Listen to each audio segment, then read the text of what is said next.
tropical landscape, sugary white beaches, and people who smiled more than anyone I had met in my travels. But, apart from the breezes closer to shore, the climate could be heavy and oppressive, like breathing sweltering, humid air through hot cotton balls. Sri Lanka lies 10 degrees north of the equator. For those of us who aren't ancient mariners, that is 479 miles from the exact middle of the Earth, latitudinally speaking. The temperature rarely varies from a range of 82 to 90 degrees Fahrenheit on any given day. The lushness of the landscape is fed by 2 distinct monsoon seasons and daily afternoon showers, which means high humidity.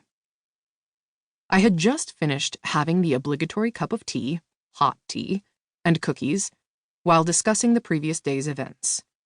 A team of agents from the U.S. had accompanied me on this visit, and we had spent a couple days at the military base, standing in the beating sun, sifting through weapons seized during a recent military raid.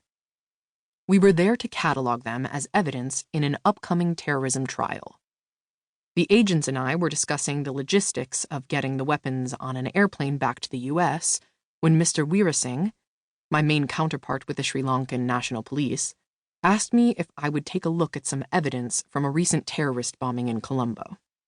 I agreed, and he led us to the small, windowless and airless room in which I was standing, now overly crowded with sweating FBI agents and cool as cucumbers Sri Lankan National Police officers.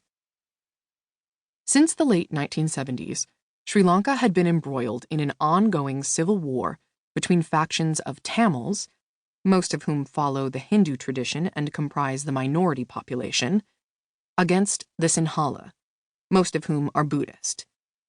The Sinhalese also happened to run the government. The U.S. Department of State had placed the separatist group of Tamils, known as the Liberation Tigers of Tamil Eelam, LTTE, on the official Foreign Terrorist Organization list. When a person or groups of people raise money within the United States to carry out a terrorist attack, the FBI investigates, regardless of where the terrorist attack is going to take place. It's called material support to terrorism, which is why the FBI was involved in an investigation in Sri Lanka.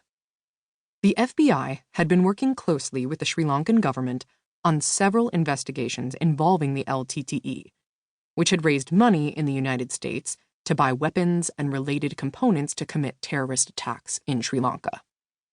I slowly perused the contents of the room as Mr. Weerasinghe told me that a female suicide bomber, a Tamil, had entered a government official's office.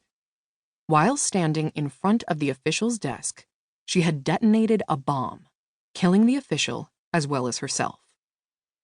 Photos displayed around the room showed grisly scenes of body parts and blood and upturned furniture. Laid out on a table were the remnants of the bomber's once vivid yellow and red sari, now covered in clots of dried brownish-red blood. As I studied the photographs, Mr. Weerasinghe led me over to a specific photo, which showed a pitted and scarred wall, faded to a dingy gray, spattered with a jelly-like yellow globular substance streaked with blood. Mr. Weerasinghe said, "Miss Kathy, we cannot figure out what this is. We thought it might be some new bombing material, but we wanted to ask if you might know." I inspected the details of the close-up shot, went around to all the other photos, and finally asked, "Mr. Weerasinghe, by any chance did the bomber carry the bomb on her upper body versus in a purse or a bag she was carrying?" "Yes, Miss Kathy." His voice lowered. "She had packed her brassiere with explosive material and detonated it in front of the official who was sitting with his back against the wall." How could I explain this one to Mr. Weerasinghe? By his reluctant utterance of the word brassiere, I knew he was uncomfortable speaking of the subject matter with a woman. Although discussion of mutilation